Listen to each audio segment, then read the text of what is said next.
कबीर ये माया अटपटी सब गट आन अड़ी, और किस किस न समझाऊं या कुआ भांग पड़ी। तो यहाँ हम सभी एक कुएं का भांग पिए फिर रहे। वो परमात्मा आता है, हम उसके भी जूते मारते हैं, उसको बुरा कहते हैं, इन नकलियों को स्वीकार करें बैठे हैं तो आसपास भी नहीं भगवान कहिए। अब कहने का दास का तात्पर्य है कि इस दास के स्थान पर ये सोच लो परमात्मा बैठे हैं, और फिर हम कैसे व्यवहार करेंगे उस भगवान से जिसके लिए हम तड़प रहे हैं। ऋषियों ने शरीर गाल दिए भगवान पाने के लिए, यदि वो मिल जाए तो हम उसका कैसे व्यवहार करेंगे। तो ये आपने रिहर्सल करनी पड़ेगी। इस दास को डला समझ लो, एक पत्थर समझ लो बोलता हुआ, लेकिन यहाँ नो सोच लो हम भगवान से मिलने जा रहे हैं। तो जैसा व्यवहार आप यहाँ करोगे ऐसा ही स्वप्न में आपका बनेगा। मृत्यु के बाद आपको ऐसा होगा जैसे स्वप्न, और वहाँ भगवान दास के रूप में पहले आपकी परीक्षा लेगा, बाद में ऊपर सेलेक्ट करेगा, ले जाएगा सतलोक। तो वहाँ जैसी भावना, जैसा अच्छा या बुरे विचार आपके इस दास के प्रति होंगे, आपके मस्तिष्क पर लिखे आएंगे वहाँ पर, क्योंकि वहाँ कोई रोल ना चल है, या तो हम छुपा छुपा ले, आपके मस्तिष्क पर लिखे आएंगे।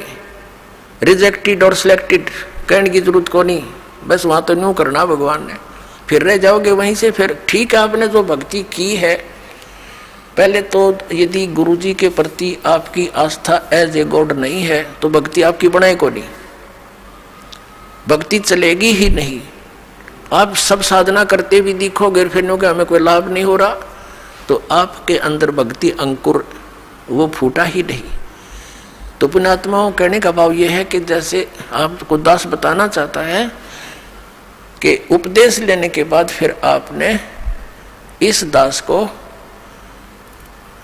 परमात्मा के तुल्य समझना पड़ेगा। ये दास परमात्मा नहीं है, ये तो उसका कुत्ता है, आपको जगाने के लिए भेज रखा है। आप धनी हो भक्ति के, आप सोए पड़े हो, आपका जीवन नष्ट हो रहा है, चोरी हो रही है, धन लुट रहा है आपके श्वास रूपी पूंजी का, ये दास जगा रहा है डंडोरा पीट पीट के, आवाज लगा लगा कर।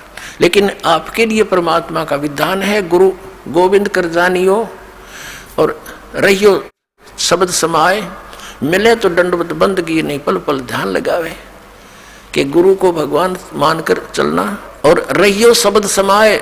शब्द समाये रखना मतलब जो उसने मंत्र दिया है वो सत मंत्र सतनाम, यानी सत भक्ति, उसमें लीन रहना, गुरु जी को भगवान मानना और जो उपदेश मंत्र दिया है उसमें समाये रहना, उसकी भक्ति पर ज़्यादा ध्यान रखना। और जब भी मिले मिले तो दंडवत बंदगी, जहाँ मिले वहाँ दंडवत प्रणाम करना, और नहीं मिल पाते हो जैसे घर पे तो पल पल ध्यान लगावे। यानी परमात्मा के गुणों को अपने गुरु जी के ऊपर लक्षित करे और फिर आपका भाव बनेगा, एक प्यार जागेगा इस दास के प्रति जैसा इस काल के प्रति जाग्या था। और वही कसक आपकी इस दास के प्रति होगी तभी हम वहाँ चलेंगे। जिस कसक के साथ हम वहाँ डटे नहीं डटे, तो ऐसा ही भाव अब हम कैसे भावित होते हैं, जैसे एक हीरो या हीरोइन नकली बात बना के, एक तो उसने पढ़ा हुआ है फिर वो बोल रहा है, उसके एक दो डायलॉग पर हम आसक्त हो जाते हैं, ओहो बड़ा क्या बात कही, बड़ा सुंदर बोला। और यहाँ दास ने ऐसा पिटारा खोल दिया इन बोलों का वचनों का। तो इस आधार से भी आपने प्रभावित होना चाहिए, जब आपकी आत्मा निर्मल हो जाएगी। कमाल कर दिया गुरु जी ने, तो ऐसे निर्णय करके ज्ञान दे दिया। तो हमने ऐसे प्रभावित होना है और आसक्त होना है उस परम पिता पर इस दास के माध्यम से। ये रिहर्सल आपकी फिर ऊपर जाके काम आवेगी जो आप यहाँ करोगे। अब हम उसी प्रसंग पर आते हैं कि वहाँ परमात्मा ने कहा कि आप जाइए, मैं इन बच्चों को, इन आत्माओं को तेरे पास भेज दूंगा, पर अपने सिस्टम से भेजूंगा। अब उस परमेश्वर ने हम सभी को सूक्ष्म रूप बना दिया। और पुण्यात्माओं, ये पौराणिक कथा हम सुनते पढ़ते हैं, वो झूठ नहीं है, लेकिन वो कहाँ तक हैं, वो किस स्तर की हैं, वो अलग बात है। तो उसमें बताया था कि एक राजा की लड़की विवाह के योग्य होगी, वो ब्रह्मा के लोक में चला गया ब्रह्मा जी से संयोग पूछने खातिर। वहाँ उसको कथा चल रही थी, वो सुनने लग गया। यहाँ कहते हैं तीसरा युग आ गया, द्वापर युग आ गया तीसरा। तो उसने पूछा जी मैं तो लड़की का संयोग पूछने आया था, योग्य वर कहाँ मिलेगा, कोई विधि बताओ हमारे को। तब ब्रह्मा जी ने कहा कि जहाँ से तू आया वहाँ तो अब तीसरा युग आ चुका है। द्वापर आ गया है और सतयुग से आए हुए वो इतने लंबे लंबे थे, यानी 100 फुट ऊंची हाइट थी इन मनुष्यों की। सतयुग में 100 फुट थे भी ऊपर, 150 फुट हाइट के थे। द्वापर के प्रारंभ में ये 40 और 50 के आसपास, द्वापर के प्रारंभ में 40-50 के आसपास हाइट रह गई थी मनुष्य की। अब यही आपका गले उतरे नहीं, क्योंकि आपने देखे ही जितने, ये 5.5-6 फुट, मैक्सिमम 7 फुट। कोई बात नहीं, ये अध्यात्म मार्ग है पुण्यात्माओं, फिर से पनप रहा है, फिर से अंकुरित हो रहा है यथार्थ ज्ञान, यथार्थ मार्ग। तो धीरे धीरे ये घर भी करेगा, स्थान भी बनाएगा। तो वो नीचे भेजा तो उसको बताया कि अब तो ये आपका वर होगा। अब वह लड़की तो 60-70 फुट की और वो 40 फुट का उसका वर, दोनों छोटा दिखा। कहते हैं बलराम नाम था कृष्ण का भाई। तो उसने हड़ मारा उसके कंधे पर लड़की के, वह छोटी होगी, उसके 70 में आएगी, फिर उनका ब्याह हो गया।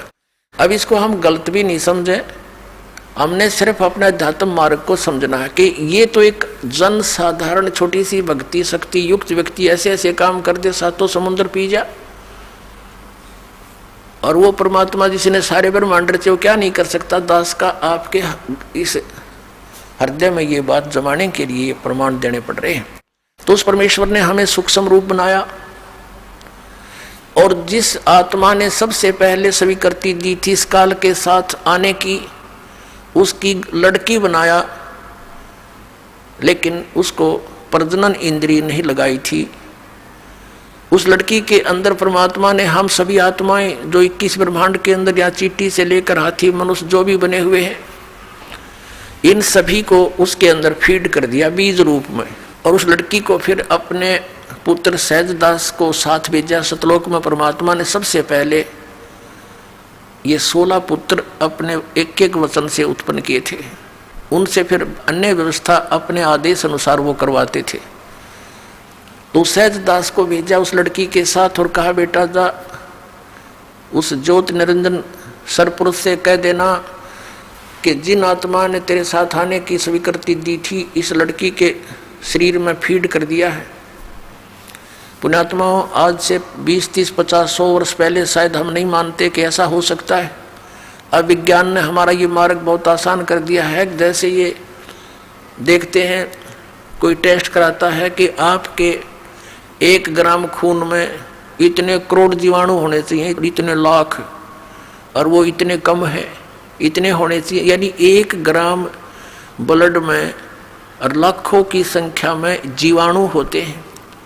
और कितना ब्लड आपके अंदर, हमारे शरीर में कितने जीवाणु हैं, वो सभी आत्माएं हैं। तो ऐसे वो फीड कर दिया इस लड़की के शरीर में। और ये कन्या थी, परमात्मा ने कहा आप निरंजन के पास छोड़ के आ सहजदास। सहजदास ने आकर के लड़की को ज्योत निरंजन के हवाले कर दिया और उसको बता दिया कि इसके बॉडी के अंदर परमात्मा ने वो सभी आत्माएं फीड कर दी हैं।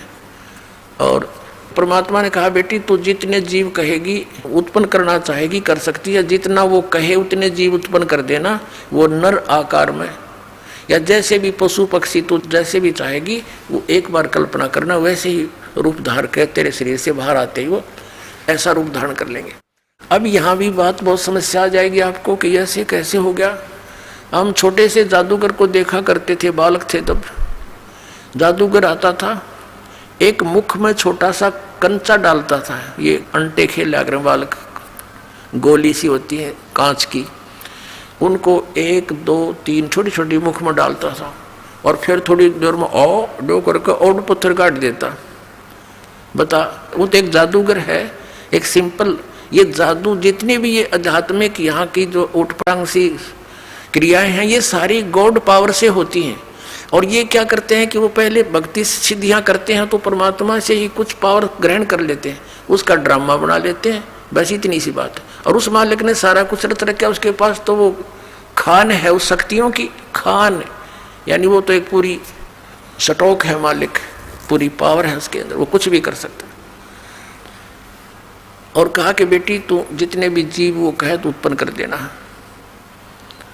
और ऐसा ही कहकर ज्योत निरंजन काल को समझाकर सहजदास लड़की को वहां उसके ब्रह्मांडों में छोड़कर वापस आ गया। अब युवा होने के कारण लड़की का रंग रूप निखरा हुआ था परमात्मा ने यह परीक्षा लेनी चाहिए थी कि ये यहाँ रहने योग्य भी है कि नहीं।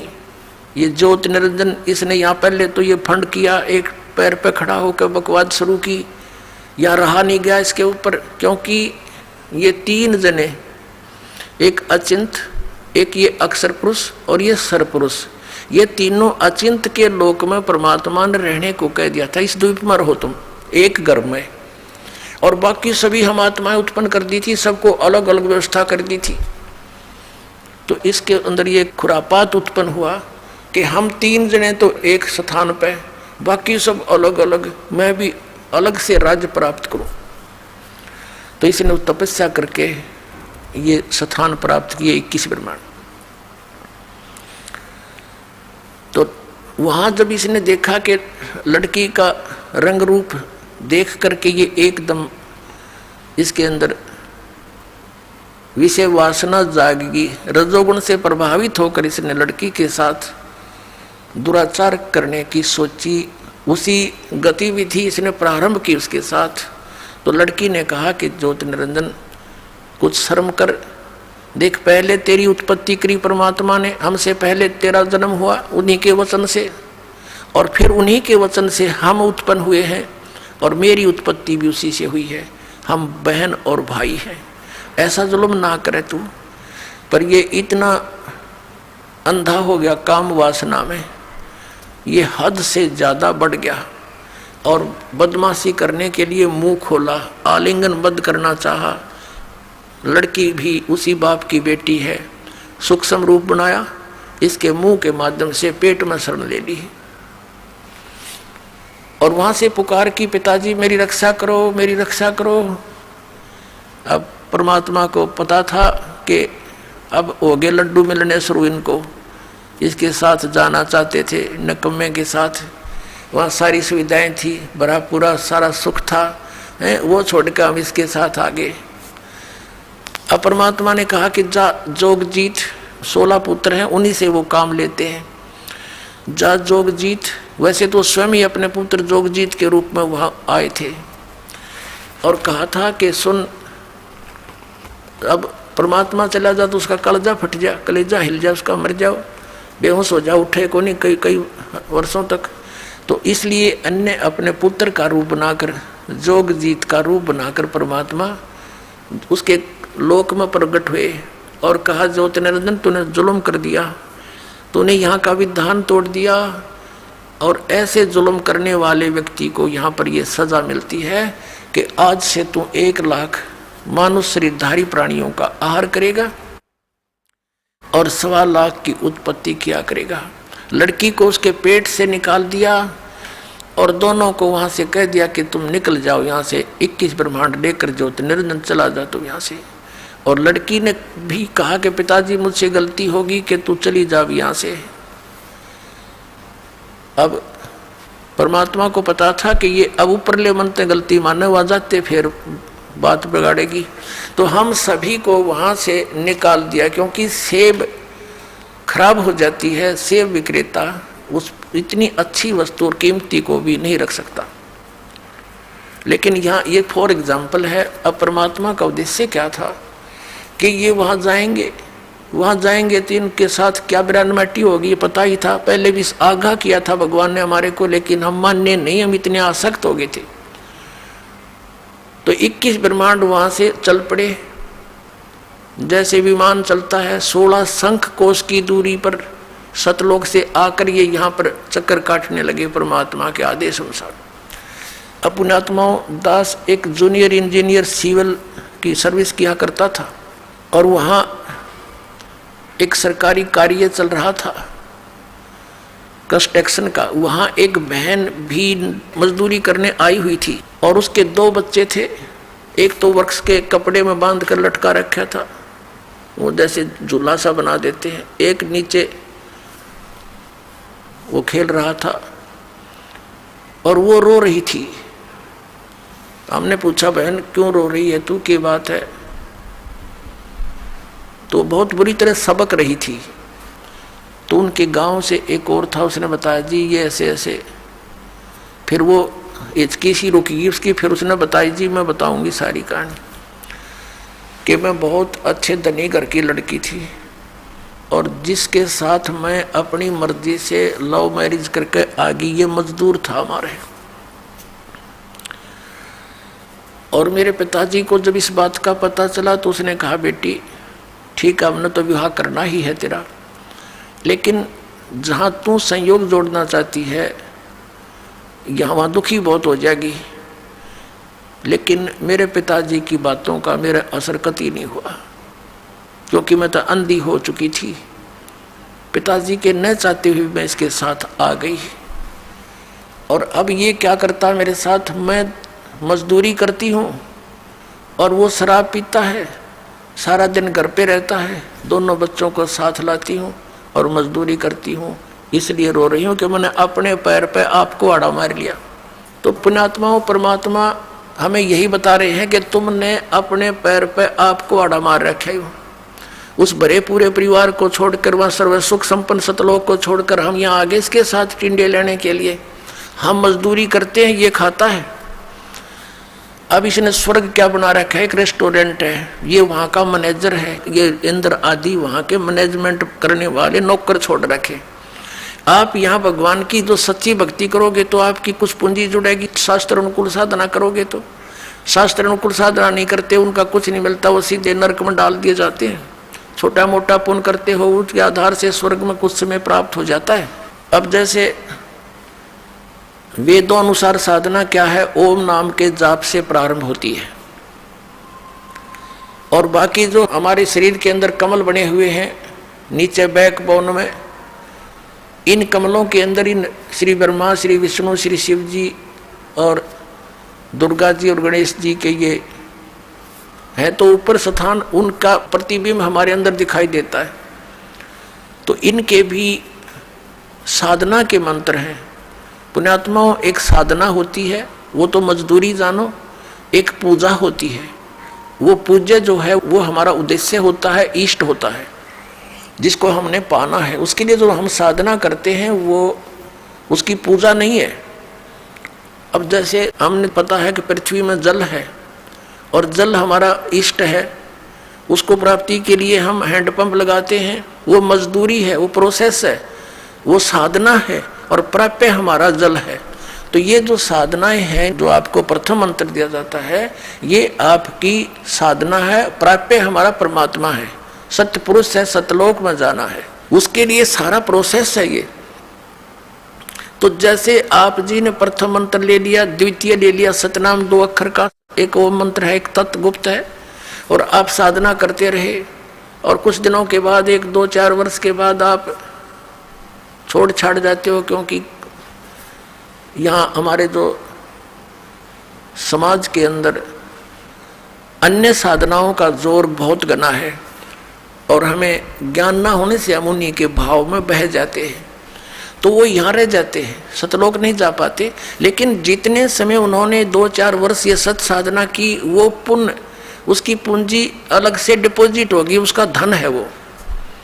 और ऐसे धनी को फिर स्वर्ग जाना ही जाना है यहाँ से मृत्यु के बाद। इसका बाई फोर्स काम है, सारा सुनियोजित है। जैसे पहले आप गणेश जी के लोक में गए तो वहाँ भी होटल है और उस होटल का जो चार्ज है वो आपसे लिया जाएगा, और जहाँ वो मैनेजमेंट वहाँ का है, मैनेजमेंट करने वाला वहाँ का प्रधान है, गणेश है, उससे भी उसका कुछ अंश ऊपर उस काल के पास जाता है।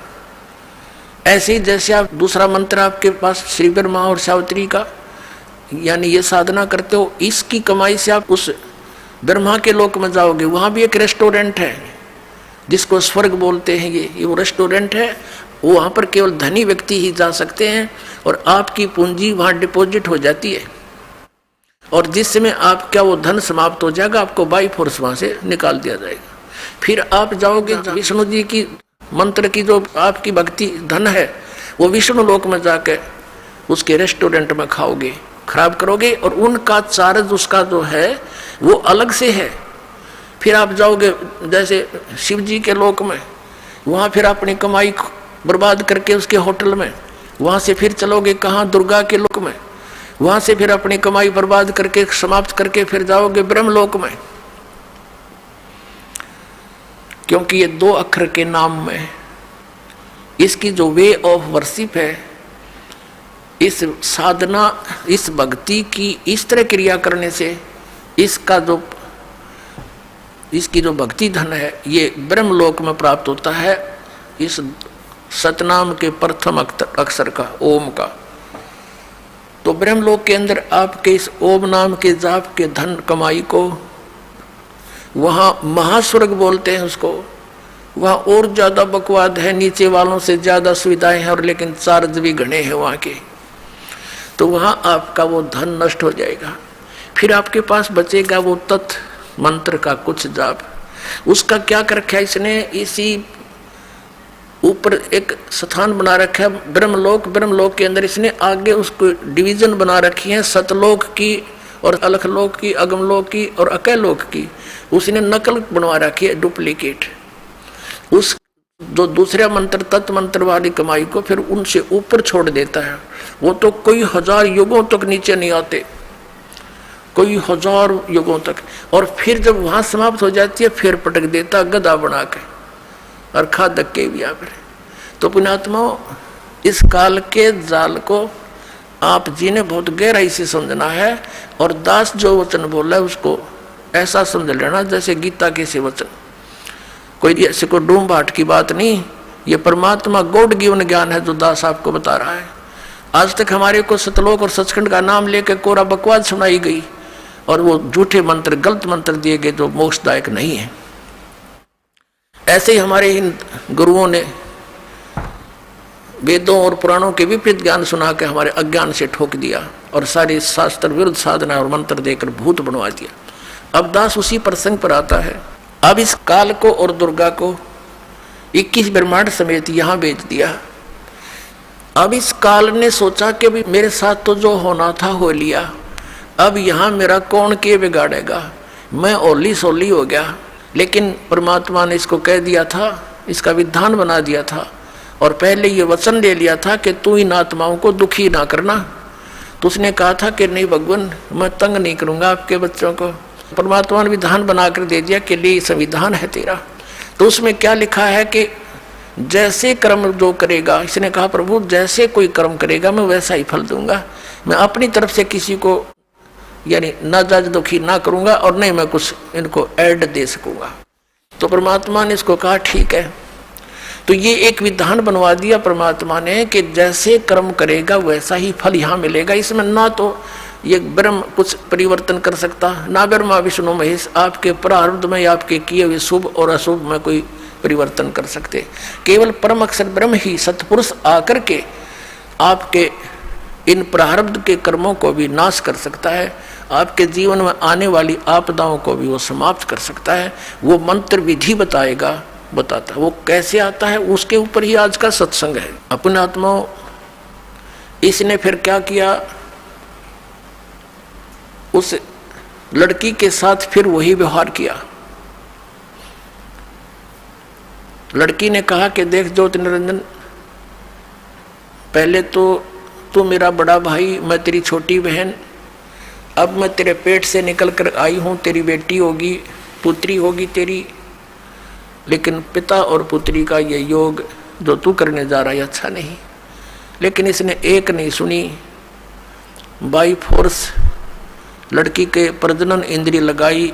कहते परमात्मा ने बताया है नख रेखा से भग कर लेना, नाखनों के साथ इसने प्रजनन इंद्रिय लगाई और फिर विलास किया। दुर्गा के साथ रमण करके इसने 3 पुत्रों की उत्पत्ति की। इस काल भगवान ने अपने एक ब्रह्मांड के ऊपरले हिस्से में एक गुप्त स्थान बना रखा है। वहाँ पर 3 स्थान बना रखे हैं, एक रजोगुण प्रधान क्षेत्र, एक सतोगुण प्रधान क्षेत्र, एक तमोगुण प्रधान क्षेत्र। अब जैसे किसी मकान में 3 कक्ष हों, एक कक्ष के अंदर लगे हैं अश्लील चित्र, तो वहाँ जाते ही मन में उथल पुथल बकवाद आने शुरू हो जाती हैं ऑटोमेटिकली, और जब तक वहाँ रहता है उसके अंदर वही विचार घर किए रहते हैं। दूसरे कक्ष में लगे हों साधु संत फकीरों के, महापुरुषों के चित्र, उनके इतिहास से हम परिचित हों, तो वहाँ जाकर के हमारा मन एकदम शांत और साधु संतों जैसे विचारों का ऑटोमेटिकली बन जाता है। और तीसरे कक्ष में लगे हों सूरवीर शहीदों और देशभक्तों के चित्र, तो वहां जाकर अपने मन में वैसी ही भावना बनती चली जाती है। ठीक इसी प्रकार इस काल ने, इस ब्रह्मा विष्णु महेश के पिता ने अपने एक ब्रह्मांड के ऊपरी हिस्से में बीच में बहुत बड़ा गैप दे रखा, जिसको वोक्यम बोलते हैं, शून्य बोलते हैं। वह कोई नहीं जा सकता इसकी रजा के बिना। तो वहां इसने क्या कर रखा है, एक रजोगुण प्रधान अक्षेत्र बना रखा है, जैसा आपको बता इस टाइप का। तो जब ये अपनी पत्नी दुर्गा को वहां रखता है, सावित्री रूप बना लेता है और स्वयं ये ब्रह्मा रूप पंचमुखी हो जाता है, तो वहाँ इनके दोनों के, जब ये वहाँ रहते हैं, इनके विचार वैसे ही रहते हैं रजोगुणी। इनके संयोग से दोनों से जो पुत्र उत्पन्न होता है वो उन्हीं गुणों के युक्त हो जाता है। उसको फिर बच्चा होते ही इसको, जब वो थोड़ा सा जानने योग्य होता है, तभी उसको बेहोश कर देते हैं, अचेत कर देते हैं और कोमा के अंदर उसकी परवरिश करते रहते हैं। जब तक ये जवान नहीं होते तभी तक इनको बेसुध रखते हैं। फिर ये दूसरे स्थान पर चले जाते हैं सतोगुण प्रधान क्षेत्र में। वहाँ ये स्वयं विष्णु रूप धारण कर लेता, चतुर्भुज रूप धारण करके, विष्णु जैसा रूप करके, और लक्ष्मी जैसा रूप दुर्गा बना लेती है। यहाँ दोनों वहाँ रहते हैं सतोगुण प्रधान क्षेत्र में। तो इन दोनों के संयोग से जो पुत्र उत्पन्न होता है वो सतोगुण युक्त हो जाता है, और उसको भी ऐसे ही जब ये थोड़ा सा बालक होता है, जानने योग्य होता है, उसी समय इसको कोमा में कर देते हैं, अपनी सिद्धि शक्ति तक अचेत कर देते हैं और परवरिश जारी रखते हैं इसकी। ठीक इसी प्रकार ये तीसरे स्थान पर जाते हैं जो तमोगुण प्रधान क्षेत्र है।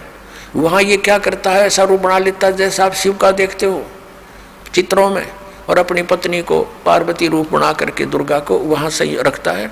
इन दोनों के संयोग से, पति पत्नी व्यवहार से जो पुत्र उत्पन्न होता है वो उन्हीं गुणों से युक्त हो जाता है।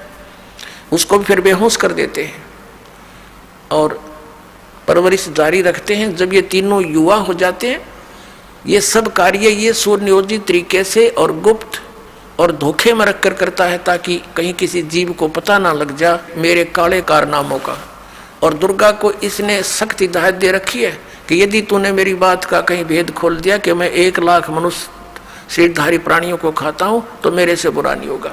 अब ये इससे डरती है क्योंकि अपने पैर पर कुहाड़ा मार के इसके अधीन होगी, जो ये कहता है ये वही करती है। इसने भी पाप का ढेर कर दिया। अब ये विवश है, तो इसने क्या किया, जब ये तीनों पुत्र युवा हो जाते हैं, इनको सचेत कर देते हैं।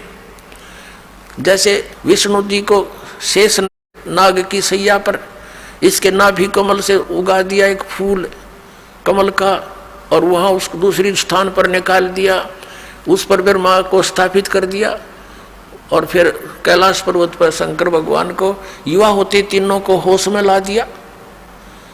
आप श्रीमद् देवी भागवत गीता प्रेस गोरखपुर से प्रकाशित तीसरे सकंद में 5 से लेकर 6-7 अध्यायों में आप पढ़ोगे, उसमें समय आने पर आपको वो दिखाएंगे, पढ़ाएंगे। उसमें क्या बताया है कि ब्रह्मा जी बताते हैं अपने पुत्र नारद को, जब उसने सृष्टि उत्पत्ति का कारण पूछा कि बताया कि बेटा नारद के बताऊं, मैं तो कमल के फूल पर अचेत पड़ा था, जब मैं सचेत हुआ तो मुझे नहीं मालूम इस अथाह जल में मैं कहाँ से आ गया, मेरा कौन जनक है, मैं किसने पैदा कर दिया। फिर मैं उस डंठल पकड़कर कमल की नीचे उतरना चाहा कि देखूं ये कहाँ तक है, तो मैं कई वर्षों तक घूमता रहा, कुछ नहीं पाया, मैं डर के वापस जा बैठा।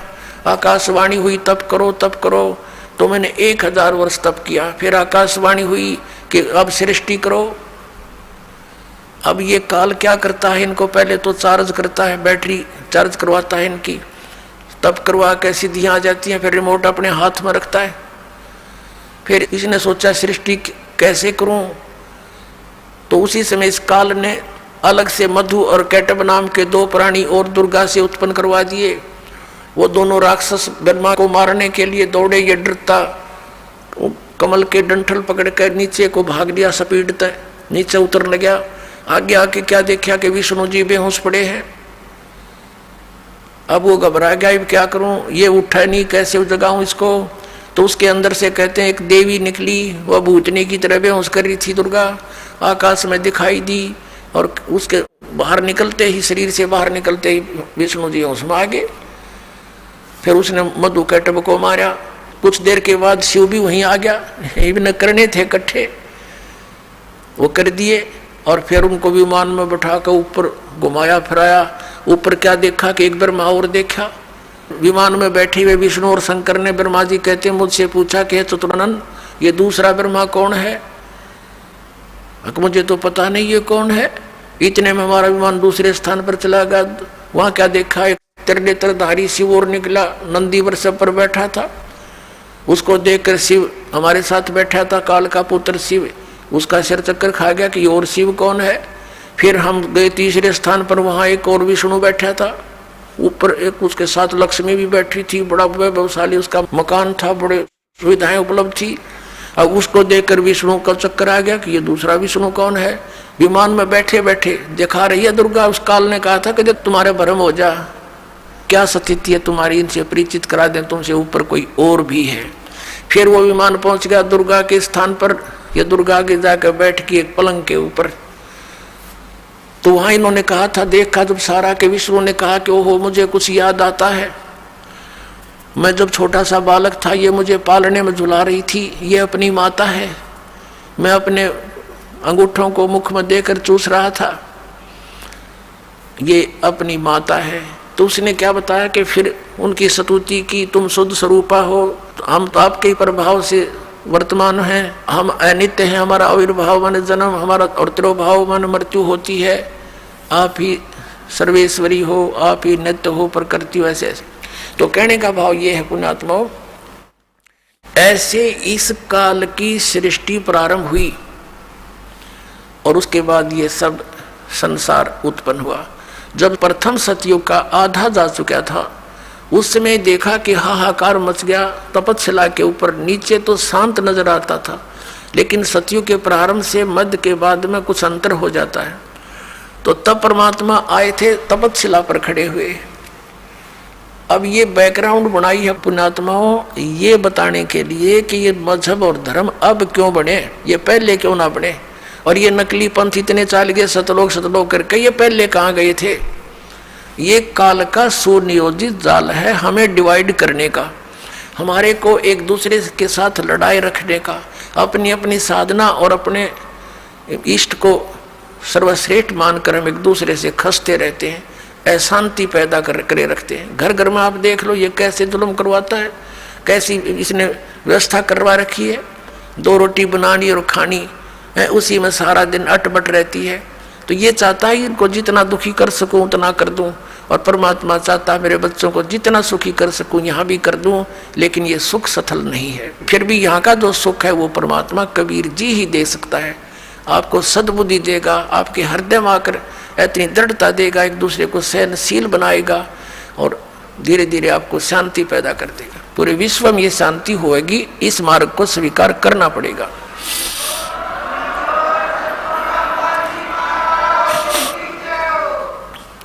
जब तपतशिला पर ये परमात्मा खड़े थे, जीवों को बता के बच्चों तुमने ये जो तपतशिला पर भूने जा रहे हो, ये पाप वहां किया था।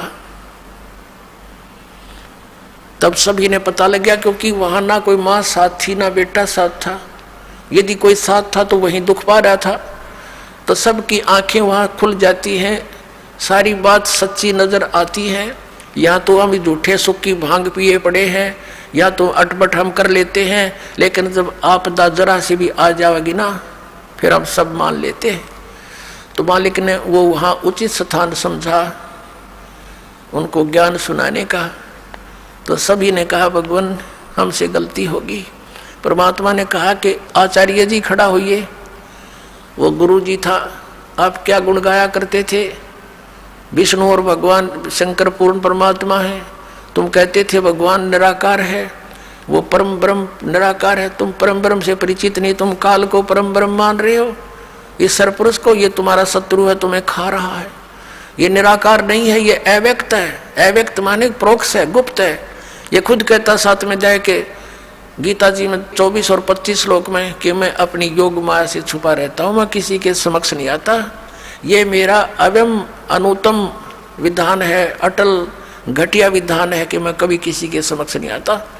जैसे सूर्य के बीच में बादल आ जाते हैं, लेकिन सूर्य अव्यक्त हो गया, निराकार नहीं है, ऐसा समझो। तो परमात्मा ने कहा कि अभी दिखाता हूं तुम्हारा वो अव्यक्त।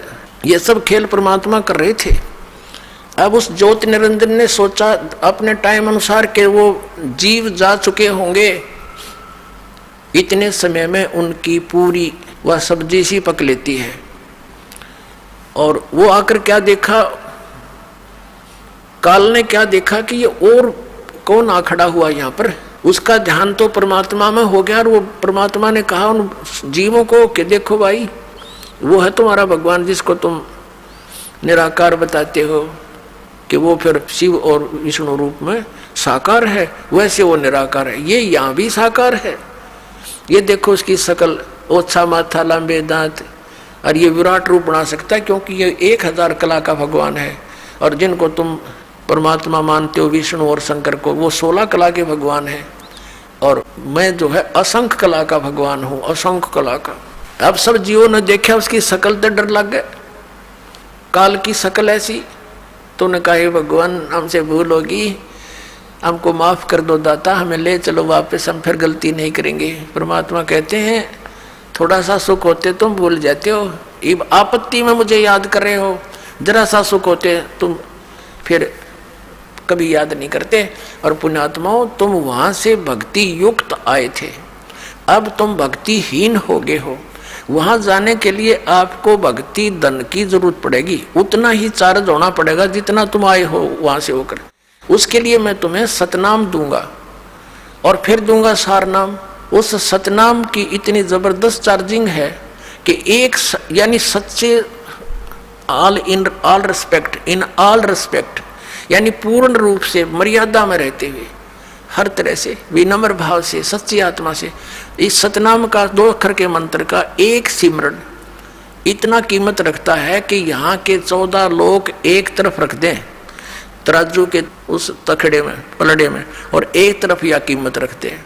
और ये पृथ्वी लोग, स्वर्ग लोग और पाताल लोग तो पासंग रख दे, जिसकी कोई सौदे में नहीं होता उसको पासंग कहते हैं। अब हम कितने धनी थे भक्ति के, और हमने सारे जीवन में इतनी भक्ति करनी पड़ेगी, श्वास उश्वास का सिमरण करके वो भक्ति धन फिर ग्रहण करना पड़ेगा। और उस भक्ति की शक्ति से, उस भक्ति के बल से हम इतने स्पीड से वहां जाएंगे कि काल देखता रह जाएगा। तो वो भक्ति कहता मैं दूंगा तुम्हें वहां जा करके, और मेरा जो सतनाम 2 अक्षर का होगा उसका जाप करना, पूरी विश्वास के साथ लगे रहना। जब तुम जाए धरो जग देहा, तब तुम करना मम सत शब्द स्नेहा।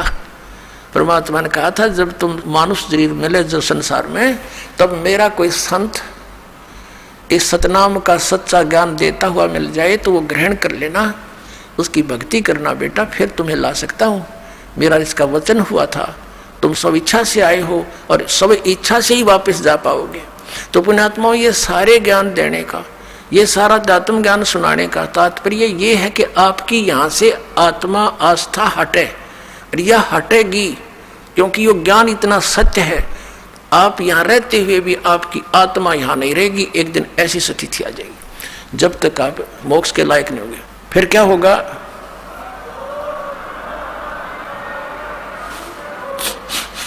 अब कहा परमात्मा ने कि तुम जाओ, अब यहाँ से उठो, अब मेरी रिस्की होएगी। वो तो उठ गए एकदम, परमात्मा की शक्ति से रुके थे ना, उससे पहले जा लेते तो वहां से क्या होता, वो प्राणी वहां से उड़ जाते हैं। उस आध्यात्मिक उसने जो शक्ति वहां छोड़ रखी है उसके आधार से, तो वो फिर कहाँ आते हैं? रास्ते में आते आते वो ठंडे हो जाते हैं, शांत हो जाते हैं, कुछ अचेत होते हैं, फिर वो सचेत हो जाते हैं। फिर क्या देखते हैं अपने को, कहाँ पाते हैं? धर्मराज के दरबार में उनकी लाइन लगी होती है, कर्म अनुसार उनके लेखे जोखे होते हैं, और फिर जाओ नरक स्वर्ग जहां जिस योनि में जाना उनको भेज दिया जाता है। और वो तपस्या पर दुख न्यारा पाया, वो रुंगे में है। तो कहने का भाव ये है पुण्यात्माओं, वो काल आ गया, काल ने देखा कि ये जोगजीत कैसे आ गया मेरे लोक में, इसने मुझे वहां से निकाला था, मैंने इससे प्रार्थना भी की थी इसने मुझे वहां रहने नहीं दिया था, अब ये मेरे लोक में कैसे आ गया। अब उसने सोचा ला पहले इसकी देही तोड़ दूं।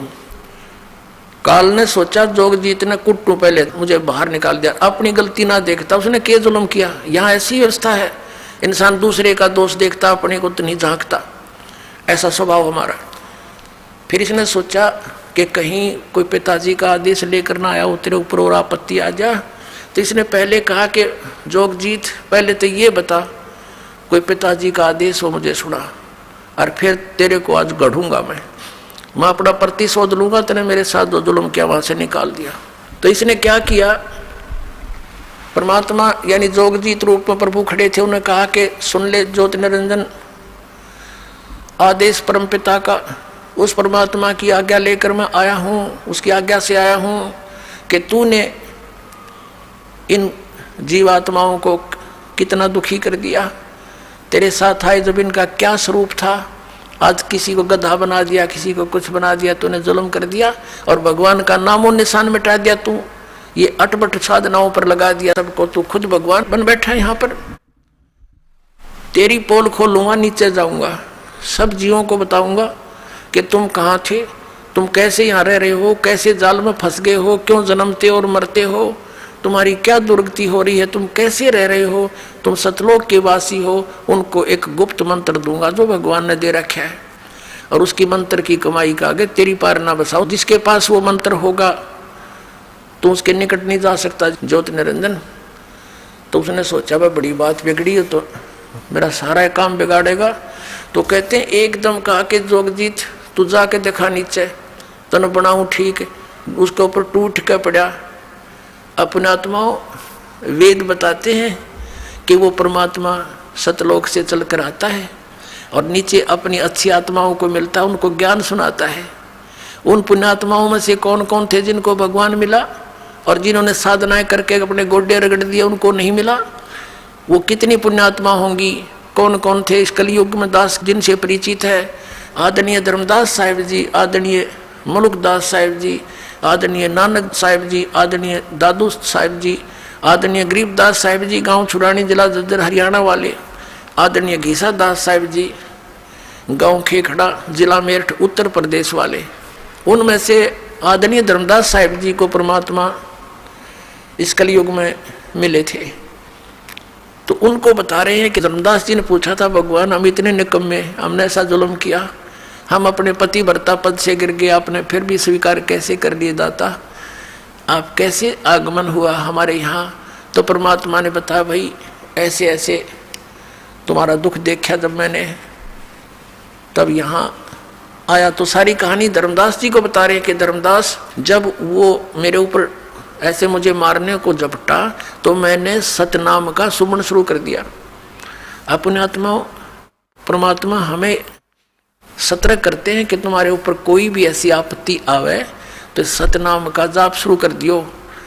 अब उस समय ये रिहर्सल होगी आपकी कि कहीं कोई आपत्ति आवे जात में क्या वैसी, तो आप यदि नो याद करोगे हाय मां मर गया तो भगवान नहीं सुनेगा, फिर आपका अभ्यास कच्चा है। तो उस समय आपने सतनाम के सिमरण करना है, तो 2 अक्षर का।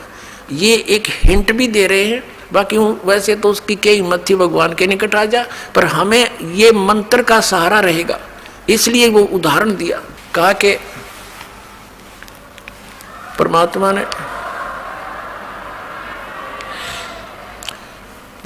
ने हमें सतर्क किया कि तुम्हारे ऊपर कभी ये अटैक करता दिक्कत, ये सिमरण कर दिया, इसका कालजा पाट जाएगा, निकट नहीं आ सकेगा तुम्हारे भूत प्रेत ये कुछ भी, ये तो सौदा के है जो इस सिमरण का सच्चे मन से पूरी मर्यादा में रहते हुए सिमरण करते रहोगे। तो कहता परमात्मा ने कहा कि मैंने सतनाम का सुमन कर दिया धर्मदास, ये ऐसे गिर गया, नीचे गया पाताल के नीचे, पाताल में पहुंच गया, इतना भयभीत हो गया।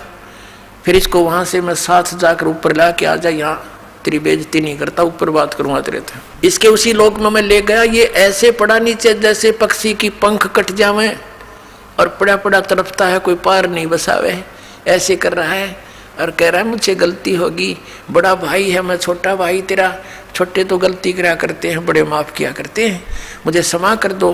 धर्मदास मेरे पैर पकड़ दिए इस काल में आकर के, माफ कर दो, मैं तेरा छोटा भाई, मैं तो आपको पिता के समान समझता हूँ। तब मैंने इसको कहा ठीक है, माफ़ कर दिया। फिर इसने मेरे से क्या कहा कि हे भगवान, यहाँ कुछ वस्तु ऐसी है जो मुझे अभाव है, आप वो मुझे दान में दे दो, दान में। परमात्मा ने कहा था कि बोल क्या मांगेगा, कैसे नहीं, वचनबद्ध हो जाओ। तो परमात्मा ने कहा कि ठीक है, मैं वचनबद्ध हो गया। तब इसने कहा था कि 3 युगों में जीव कम ले जाना, सतयुग, त्रेता, द्वापर में, और चौथा युग जब कलयुग आवे तब शरण जीव बहुत जावे, ऐसा वचन हर मोय दीजे, तब तुम गमन संसार ही कीजे। इसने कहा था भगवान 3 युगों में जीव कम ले जाना, चौथे युग में जब कलयुग आवे तो कितने जीव ले जाना, ये मुझे वरदान दे दो। परमात्मा ने कहा तथास्तु, कह दिया भाई ठीक है। अब आपके यह शंका उत्पन्न होगी, भगवान ने क्या पता नहीं था ये ऐसा कुछ कर देगा? तो फिर इसने सारा पता था परमात्मा ने। पुणात्माओं, जब तक हम भगवान की इस कथा में दोष देखना बंद कर देंगे तब हम इस मार्ग पर चल पड़े। ये सोच लो, ये कथा निर्दोष है, सत्य है। हम बाल हैं, बच्चे हैं, नहीं समझ में आवे, आ जाएगी कई बार सुनने और समझने से। जब इसने झपट्टा मारा और परमात्मा ने अपना सिमरन शुरू किया तो इसकी पार नहीं बसाई। ये इतना घबरा गया, वहां से इतनी स्पीड से भाग गया, पाताल में जा गिरा। और वहां से भगवान ले, इसने पकड़ के चल ऊपर चल, वहीं तेरी खबर लूंगा। एक भगत बता रहा था, ने बोला जी हमारे गांव में एक जोटा था, भैंसा, और वो इतना अंडी पाक रहा था, उस गांव में तो उसने कोई दूसरा जोटा छोड़ा ही नहीं था। और आसपास के गांव में भी कोई उसने इधर आ जाता खेतों में तो उसकी इतनी दूर तक उसको मारने के लिए दौड़ता था। एक बार हमारा तालाब खुदवा रखा था, जोड़ गांव का तालाब खुदवा रखा था, गहरे गड्ढे कर देते हैं कि वर्षा होगी तो जल घना स्टॉक हो जाएगा, इस उद्देश्य से।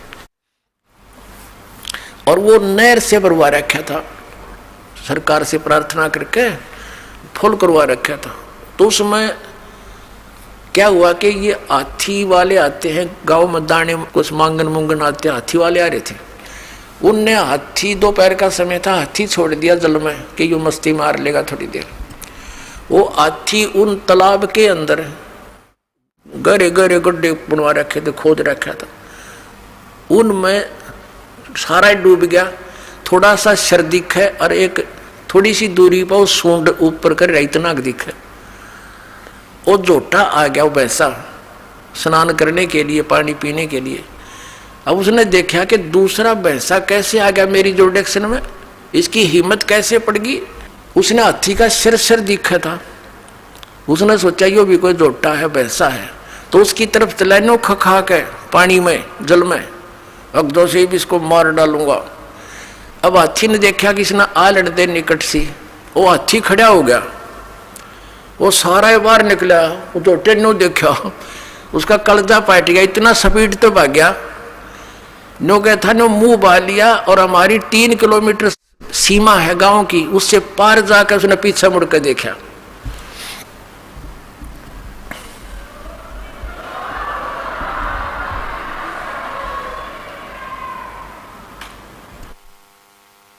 अब कहने का भाव यह है दास का कि उस समर्थ के सामने इस काल की ऐसी स्थिति जानो। अब तक तो ये हमारे ऊपर बहुत प्रभाव जमाए बैठा था, जब इस परमात्मा का ये सच्चा ज्ञान अपनात्मा, अभी तक तो हमने कबीर जुलाहा दिखा था और वो हाथी का सिर दिखा था। अब ये जुलाहा सारा बाहर निकला है, इन्होंने सोच लो कलजा पाट जाएगा इसका काल का।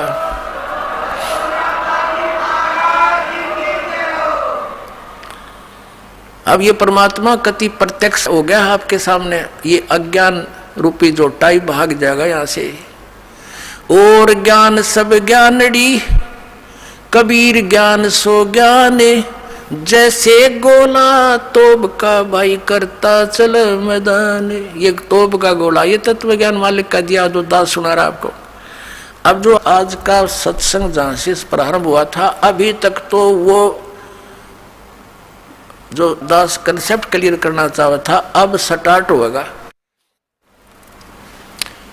अब जब इसने देख लिया कि वचनबद्ध हो गया, तब इसने कहा था कि जोगजीत, जब तुम कलयुग में आओगे, तुम्हारे आने से पहले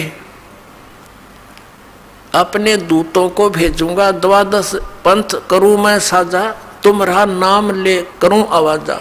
12 पंथ नाम जो ले ही हमरे मुख में आन समोई, और अनेक पंथ चलाऊं। ये 12 पंथ तो कबीर नाम से चलाए गए हैं काल के दूतों द्वारा।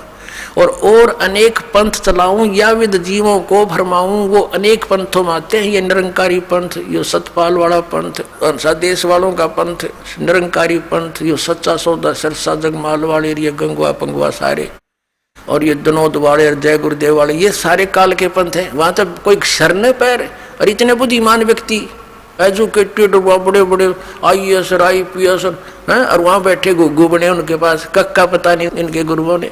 ये ब्लाइंड फेथ का नाजायज फायदा उठाया इन्होंने, भोली आत्माओं के श्रद्धालुओं की श्रद्धा को बेचा और उसकी सस्ती महिमा बटोर ली इन्होंने, और संत बन गए, खक भी नहीं इनके पास। तो इसने कहा था कि जब तुम्हारा कोई जाएगा ना, और अनेक देवी मंदिर तीर्थ ये पूजन पर ला दूंगा। ये शंकराचार्य भेज दिया इस काल ने, ये सारी उल्टी कथा पढ़ाया गया। जीव ही भगवान है, बता कोई विधान है इसका? फिर भक्ति किस लिए करे? फिर तो कुत्ता भी भगवान है। और फिर क्या कहते हैं, तीर्थ बनवा दिए। बोले एक बार हिमालय में जा रहे थे, ये पांडव तपस्या कर रहे थे, वहां भगवान आ गया भैंस रूप में, और भीम ने भागकर सोचा लिया पकड़ लूँ इसको, भैंस अच्छा दूध पीऊंगा, दूध वाली दिखा है। तो कहते भगवान समान लाग गया धरती में, और पिछला हिस्सा भीम ने पकड़ लिया, ताकतवर था वहीं रोक लिया भगवान। बताओ किसा भगवान था जो भीम तो रोक गया। और फिर कहते हो पिछला हिस्सा जो है ना, बैक पृष्ठ भाग तो वहीं पत्थर का बन गया, बाकी निकल गया, प्रवेश कर गया। अगर भाग नेपाल में जा निकला, वहां पर पशुपति का मंदिर बना दिया, और वहां पर वो केदारनाथ बना दिए। अरे भले आदमियों, कहते फिर वो पिछला हिस्सा पत्थर बन गया ना भैंस का, वो पांडवा ने पूजा, फिर वो टट्टी पेशाब का पोर्शन पांडु पूजन ला दिए। तेरा के दे भैया।